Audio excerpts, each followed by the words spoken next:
What if your own government used you as a human guinea pig without your knowledge, without your consent, and then destroyed every piece of evidence? This isn't a conspiracy theory. This actually happened, and the CIA called it MKUltra.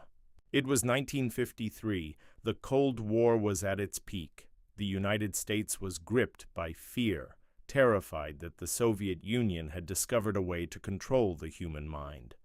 So the CIA launched a top-secret program, MKUltra. The goal? To develop their own mind control techniques. The method?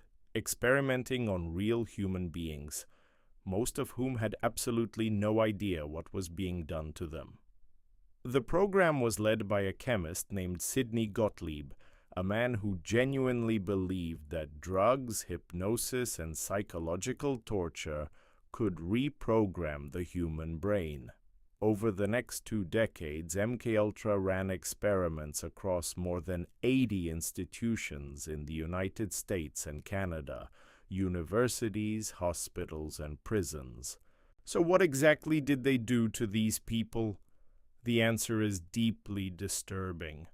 Subjects were given massive doses of LSD without any warning. Some were dosed repeatedly for weeks on end. Others were kept awake for days using stimulants, then forced into drug-induced sleep that lasted for months. They called this technique psychic driving.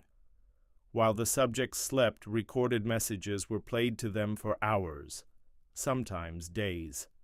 The goal was to erase their memories and rewrite their personalities. One of the most disturbing cases involved a Canadian psychiatrist named Dr. Ewan Cameron. Cameron used CIA funding to run experiments on his own patients, people who had come to him for help with depression and anxiety. Instead of treatment, they were subjected to electroshock therapy at 30 to 40 times the normal intensity, combined with months of drug-induced sleep. Many of these patients lost years of their memories. Some forgot their own families entirely. And the victims? They came from the most vulnerable corners of society. Prisoners, people labeled as mentally ill, and those struggling with addiction, people who couldn't say no. In 1973, CIA Director Richard Helms ordered the destruction of all MKUltra files. He thought the secret would die with those documents. He was wrong. In 1977, a Freedom of Information Act request uncovered approximately 20,000 documents that had been misfiled and survived the shredding. That discovery triggered Senate hearings. And for the first time, the American public learned what their government had actually done. The CIA officially admitted the program existed. They admitted people were harmed, but almost no one was ever held accountable.